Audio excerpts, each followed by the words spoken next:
हरे कृष्णा, राधे राधे दोस्तों। आप सब कैसे हैं? श्री हरि की कृपया आप सभी पे सदा ही बनी रहे।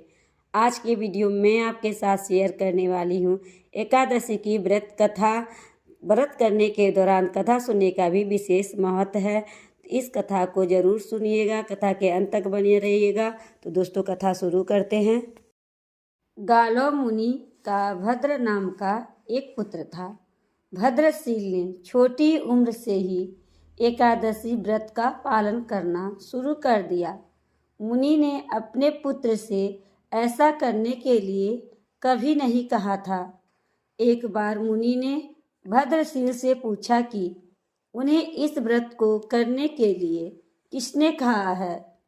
भद्रशील ने कहा कि मैं कई जन्मों से एकादशी व्रत करता आ रहा हूँ।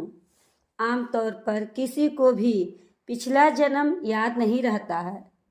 जब तक आप माँ के गर्भ में होंगे तब तक आपको अपने पिछले जन्मों की याद रहेगी, लेकिन जन्म से ठीक पहले यह स्मृति मिट जाती है। लेकिन भद्रशील को अपने पिछले जन्म की याद इस जन्म में भी थी। यह एकादशी व्रत की शक्ति थी जिसका वे पालन करता था। वह एक पुनः जन्म में धर्मकीर्ति नामक राजा था। धर्मकीर्ति बहुत क्रूर था। उसे कोई पसंद नहीं करता था। ऐसा कोई पाप नहीं था जो उसने नहीं किया हो। एक बार वह अपने सैनिक के साथ शिकार पर गया। उसने एक हिरन को देखा और अपने सैनिकों को उस हिरन को चारों ओर से घेरने के लिए कहा।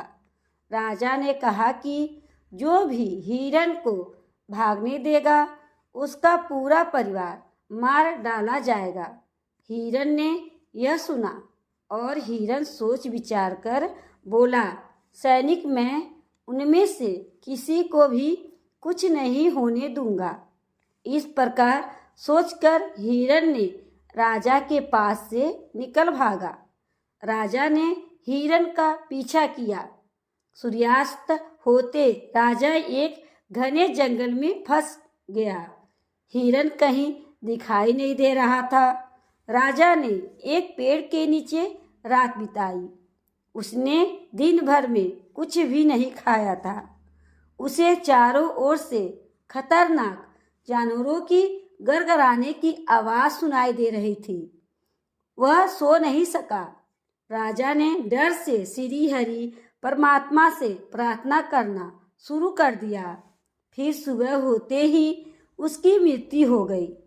यमदूत आए और उसे यमराज के पास ले गए। यमराज ने पूछा, तुम लोग इन्हें यहाँ क्यों लाए हो? इनका स्थान वैकुंठ में भगवान विष्णु के बगल में है। तब यमदूत ने कहा, लेकिन महाराज, यह तो महापापी है। तब यमराज जी ने कहा, नहीं, वह सब पाप मिट गए। यह अब पवित्र है, क्योंकि यह दिन भर उपवास किया और शाम में जागते हुए श्री हरि विष्णु का स्मरण किया। इसके सारे पाप नष्ट हो गए। यह पवित्र हो गया। यमराज ने स्वयं एक स्वर्ण रथ बुलवाया और राजा को वैकुंठ भेज दिया। जब सभी लोगों को इस बारे में पृथ्वी पर पता चला तो वे सभी एकादशी का पालन करने के लिए और अधिक उत्साहित हो गए। तो दोस्तों, एकादशी का व्रत जो भी करता है उसका सारा कष्ट दूर हो जाता है, पाप नष्ट हो जाते हैं और श्री हरि की कृपा प्राप्त करता है।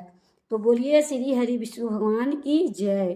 तो दोस्तों, यह थी एकादशी व्रत की कथा। कथा अच्छी लगी हो तो लाइक कर दीजिएगा, चैनल को सब्सक्राइब कर दीजिएगा। श्री हरि की कृपया आप सभी पे सदा ही बनी रहे। इसी कामना के साथ अगले वीडियो में मिलते हैं। राधे राधे।